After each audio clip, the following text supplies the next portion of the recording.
दोस्तों नमस्कार। H P देहाती एस्पिरेंट यूट्यूब चैनल में आपका स्वागत है। तो दोस्तों आज मैं बात करूंगा सिर्फ टीजीटी आर्ट्स की फाइनल आंसर की के बारे में, ठीक है। और एक हल्का सा जो आज एक पहला रिज़ल्ट एचपीआरसी ने जारी किया है ट्रेनिंग ग्रुप इंस्ट्रक्टर का। तो उससे जो अपकमिंग प्रोसेस है, जो बाकी एग्ज़ाम है, तो उस उनकी मतलब जो प्रोसेस पे क्या असर पड़ेगा, ठीक है। तो सबसे पहले बात करेंगे टीजीटी आर्ट्स की फाइनल आंसर की के बारे में। तो दोस्तों 25 मार्च हो चुकी है आज, और आज का दिन भी निकल गया है। और कल जो है वो गवर्नमेंट हॉलीडे है, यानी कि 26 मार्च को। तो 27 और 28 दो वर्किंग डे है, उसके बाद फिर 29 को फिर संडे है। तो दोस्तों मेरे को नहीं लगता कि एच पी आर सी का इस मंथ यानी कि मार्च मंथ में फाइनल आंसर की जारी करने का कोई भी मन है। अब अब जो आर्ट्स के स्टूडेंट हैं, ठीक है, आपको पता है कि नंबर्स में भी बहुत ज़्यादा है। 36,000 और 900 के आसपास एस्पिरेंट ने एग्ज़ाम दिया है। तो आप अप्रोक्सीमेट 37,000 कैंडिडेट मान सकते हैं। तो हम जो है मतलब मैं खुद भी एग्ज़ाम दिया है, मैंने पिछले वीडियो में भी आपको बताया था। तो हम इतने ज़्यादा फ्रस्ट्रेटेड क्यों महसूस कर रहे हैं, ठीक है।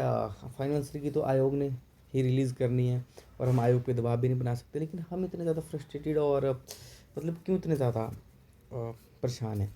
हमारे परेशानी का दोस्तों एक ही कारण है, वो है कि जब मेडिकल और नॉन मेडिकल का जब साइमल्टेनियसली प्रोसेस चला, यानी कि मेडिकल का रिज़ल्ट आया, मतलब मेडिकल का एग्ज़ाम हुआ। अब एग्ज़ाम से बात करते हैं। मेडिकल का एग्ज़ाम हुआ, फिर नॉन मेडिकल का एग्ज़ाम हुआ। थोड़ा ही शॉर्ट टाइम पीरियड था इनमें। तो मेडिकल का जैसे ही फिर क्रॉस ऑब्जेक्शन विंडो खोली उन्होंने, मतलब ओपन करी, सब मतलब ऑब्जेक्शन मांगे थे। तो क्रॉस उसके बाद कुछ टाइम बाद 1 या 2 वीक के बाद शायद, चलो 1 वीक मान लेते हैं, 1 वीक के बाद जैसे क्रॉस ऑब्जेक्शन विंडो उन्होंने ओपन करी, तो उसके मतलब फिर यानी कि 10 या 15 दिन में फाइनल आंसर की रिलीज़ कर दी, और ठीक 6-7 दिन बाद फाइनल आंसर स्क्रीनिंग का रिज़ल्ट आ गया। तो इसी प्रकार नॉन मेडिकल में भी हुआ, सेम प्रोसेस हुआ। क्रॉस ऑब्जेक्शन विंडो, और एक हफ्ते बाद जो फाइनल आंसर की, और फिर उसके एक हफ्ते बाद स्क्रीनिंग का रिज़ल्ट। और सेम चीज़ हम एक्सपेक्ट कर रहे थे टीजीटी आर्ट्स के एस्पिरेंट की भी, हमारे साथ भी ऐसा होगा। लेकिन 21 फरवरी के दिन क्रॉस ऑब्जेक्शन का लास्ट दिन था हमारे आर्ट्स के लिए। और आज 25 मार्च है, 25 मार्च 26 मार्च मान लो आप, क्योंकि आज का दिन तो चला गया। तो अभी तक भी जो फाइनल आंसर की वो वेबसाइट पे रिवील नहीं हुई है। मैं आपको दिखा देता हूँ, वैसे तो आप लोग चेक करते रहते हो। तो अभी ये कुछ एडमिट कार्ड थे जिनके एग्ज़ाम है, तो वही है। और आज एक रिज़ल्ट हुआ जो मैंने आपको बताया कि ग्रुप इंस्ट्रक्टर का, ठीक है। तो हमें उम्मीद थी कि भी शायद हमारा भी प्रोसेस ऐसे ही चलता जैसा कि मेडिकल और नॉन मेडिकल का चला, बट ऐसा नहीं हुआ। तो इस वजह से हम लोग परेशान हैं। तो दोस्तों मैंने आपको अब सवाल है कि फाइनल आंसर की कब आएगी। तो मैंने 4 बार आयोग में कॉल करी, और चारों दफ़ा उनका जो जवाब था वो डिफरेंट था, ठीक है। मतलब एक तो ऐसा होता है ना कि भी आ जाएगी, उन्होंने कहा फर्स्ट टाइम तो कहा कि हायर अथॉरिटी का मैटर है, हमें कुछ नहीं पता, जिन्होंने कॉल उठाई थी। और दूसरा उन्होंने कहा कि जब जब आनी होगी आ जाएगी, साइट पे दिख जाएगी आपको। और आज के दिन उन्होंने बोला कि कोई बात नहीं, काम चला हुआ है। तो मतलब कि कोई भी क्लियर जवाब नहीं आयोग की तरफ से। तो अभी मैं आपको कहना चाहूँगा, या तो शुक्र शनिवार के दिन, क्योंकि हमारे हिस्से तो वेट करना ही है।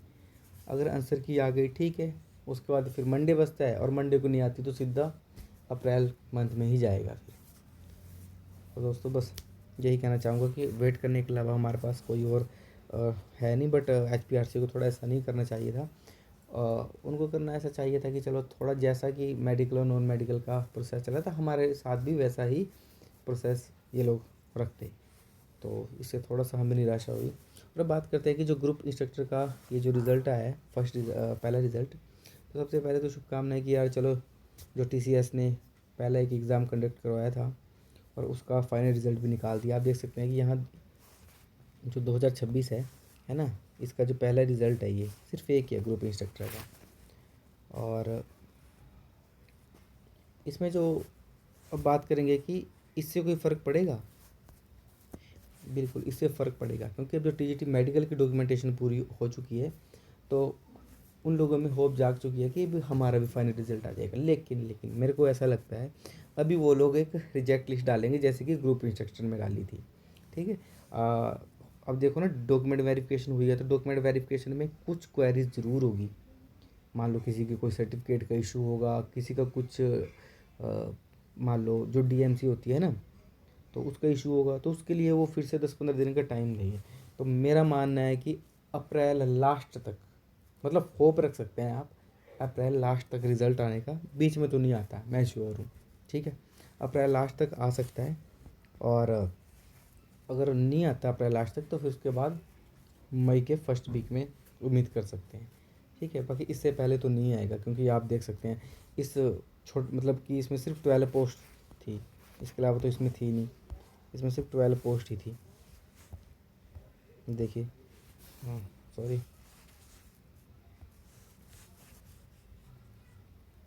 है ना। और इसमें भी देखो सिर्फ 39 कैंडिडेट थे, है ना, जिसमें से 1-2 एब्सेंट होंगे।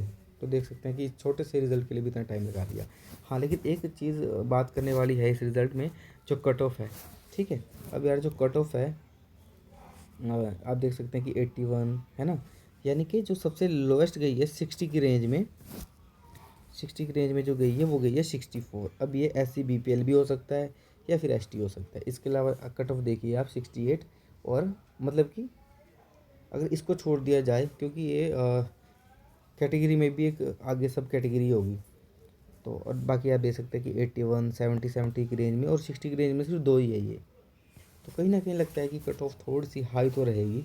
और उसका रीज़न ये भी है कि यार इतने टाइम बाद एग्ज़ाम हो रहे हैं और एस्पिरेंट जो है वो काफ़ी बल्क में रुके हुए हैं अभी, है ना, और तैयारी भी करते हैं। देखो ना यार, जो गांव देहात का, मेरे तो चैनल का नाम भी देहाती है, जो गांव देहात का लोग होते हैं ना यार, मतलब जो एस्पिरेंट होते हैं यार, उनके पास तैयारी के अलावा कुछ और होता नहीं है करने के लिए, ना उतने पैसे होते हैं बिजनेस करने के लिए।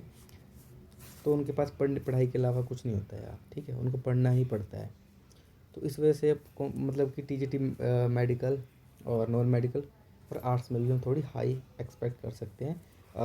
लेकिन नॉन मेडिकल और मेडिकल में थोड़ी सी 60 की रेंज में हम एक्सपेक्ट कर सकते हैं, बट मेडिकल में मैं श्योर हूँ कि जो जनरल है वो तो 70+ तो रहेगी ही रहेगी, और उसमें इसके अलावा जो EWS वगैरह वो भी शायद 70 की रेंज में ही हमें देखने के लिए मिले।